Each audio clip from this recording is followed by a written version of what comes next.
हुइयाँ, एक नारा देते थे, वास्ते गुने हुइयाँ। आपको समझ ना आए तो आप घर जाके गूगल पे आप सर्च कर लेना ये क्या नारा है।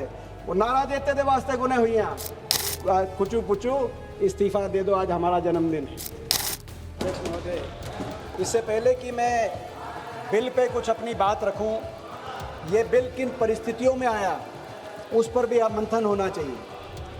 जिन परिस्थितियों में बिल आया है वो साबित करते हैं कि ये बिल सरकार ना तो मन से लाई है, ना दिल से लाई है, ना दिमाग से लाई। क्योंकि सरकार का मन तो युवाओं की आवाज दबाने का था, छात्रों की आवाज को कुचलने का मन था।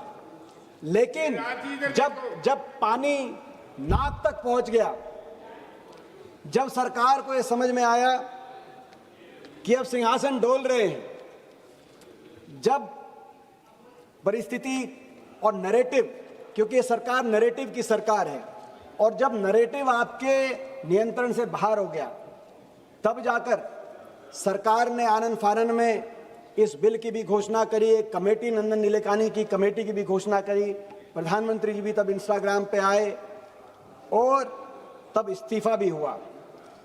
लेकिन मन से बिल नहीं लाई और सोच के भी बिल नहीं लाई, क्योंकि इसके जितने प्रावधान हैं उन प्रावधान का हमारे मायने में कोई अर्थ नहीं। कानून तो 2024 में भी बना था, इसी तरह का कानून था, उसमें सजा का प्रावधान थोड़ा आपने बढ़ा दिया।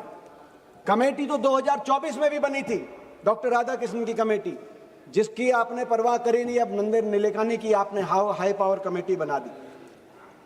क्या किया आपने? क्या फर्क है? थोड़ा सा सजा बढ़ा दी।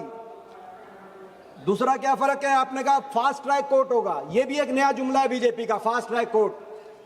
फास्ट ट्रैक कोर्ट मैं बताना चाहता हूं कि देश में 800 फास्ट ट्रैक कोर्ट अब चल रहे हैं, 800 फास्ट ट्रैक कोर्ट, जिसमें 2.5 लाख केसेस पेंडिंग हैं। और पेपर लीक के मामले में भी दिल्ली हाई कोर्ट ने राउज एवेन्यू कोर्ट को फास्ट ट्रैक कोर्ट बना दिया, जिसमें आपका सरकारी वकील तक भी आपने पहुंचाने का काम नहीं किया। ये जुमला है फास्ट ट्रैक कोर्ट। आपने कहा कि अब जांच 60 दिन में करेंगे, ये नया प्रावधान आपने कर दिया। कैसे करेंगे? सीबीआई करेगी। वो कौन सी सीबीआई? वो सीबीआई जिसने 2024 के पेपर लीक के मुख्य आरोपी के खिलाफ 2 साल में भी एक सबूत जो सीबीआई अर्जित ना कर पाई और अभी उनकी बेल हो गई, जो मुख्य आरोपी संजीव मुखिया हैं। वो सीबीआई, जिस सीबीआई को आपने विपक्ष पे लगा रखा है, हम पे लगा रखा है, सभी सारे विपक्ष को, जो सांसदों और विधायकों को तोड़ने का काम आती है, वो सीबीआई, उस सीबीआई से आप कह रहे हैं कि वो जांच करेगी।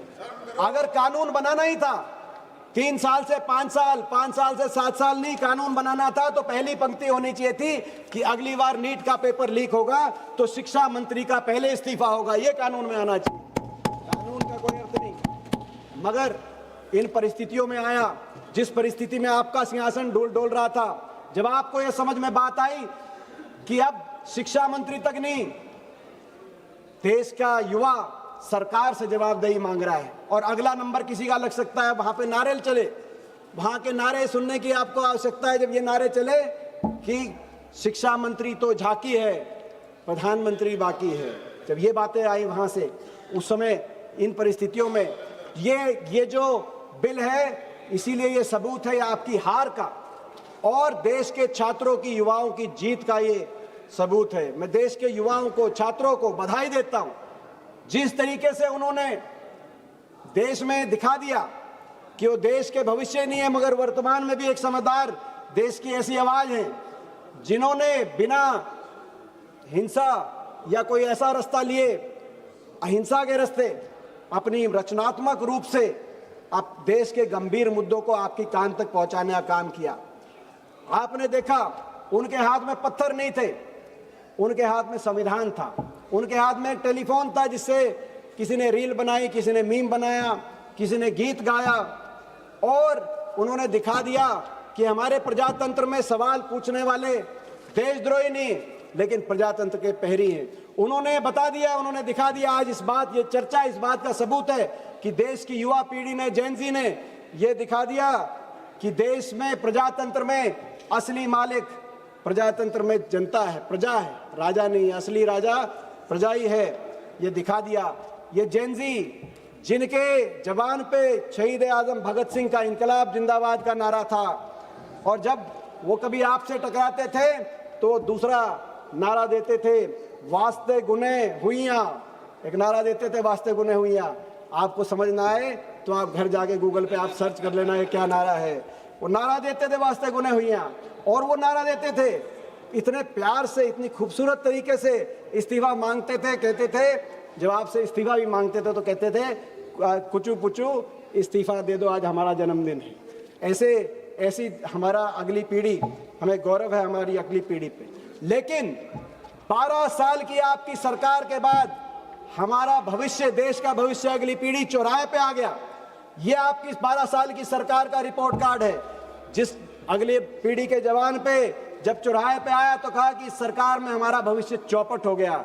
ये आपका रिपोर्ट कार्ड है। उन्होंने कहा कि हमारी शिक्षा व्यवस्था चौपट हो गई इस सरकार में। ये आपका रिपोर्ट कार्ड है। उन्होंने कहा परीक्षा व्यवस्था चौपट हो गई। ये आपका रिपोर्ट कार्ड है। उन्होंने कहा रोजगार व्यवस्था इस सरकार में चौपट हो गई। ये आपका रिपोर्ट कार्ड है। और आपका रिपोर्ट कार्ड ये है, इन 12 साल के बाद लोकतांत्रिक व्यवस्था भी चौपट हो गई। इसीलिए देश के भविष्य को चौराहे पे आना पड़ा। लोकतांत्रिक व्यवस्था चौपट हो गई आपके समय। जिस व्यवस्था में संवाद का स्थान होना चाहिए, अकाउंटेबिलिटी की बात होनी चाहिए, संवाद का कोई स्थान नहीं बचा। जहां बातचीत की बात होनी चाहिए थी वहां बैरिकेड, कोई भी वर्ग अपनी बात उठाता है। और जब अकाउंटेबिलिटी की बात होती है तो आपके मंत्री कहते हैं हमारे सरकार में इस्तीफे नहीं होते। कोई कितनी बड़ी गलती करे लेकिन इस्तीफे नहीं होते। बिना अकाउंटेबिलिटी के लोकतंत्र नहीं चल सकता। और आपने कैसे हैंडल किया? वही ऐसे हैंडल किया जब आपने किसान आंदोलन में, जो हमारी बेटियां बैठी थी पहलवान, उनके आंदोलन में और बाकी हर आंदोलन में आपने उसी रूप से इस आंदोलन को भी, जब हमारा देश का युवा निकला तो आपने क्या किया? टूल किट उनके ऊपर, वही टूल किट बीजेपी की। पहले नोएडा में बैठी मीडिया ने इनको देशद्रोही बताया। बीजेपी के आईटी सेल ने इनको विदेशी ताकतों से उनको प्रेरित बताया। उनको यूनिवर्सिटीज ऑर्डर है मेरा रूल नंबर 352(4). मैडम, इसमें ये रूल साफ कहता है कि member while speaking shall not reflect on any determination of the house except on a motion for reciting it। ये एक वर्ड भी इस बिल के बारे में नहीं बोल रहे हैं, बाकी पूरी दुनिया की बात बोल रहे हैं। इनको मना किया जाए कि ये बिल पर बोले।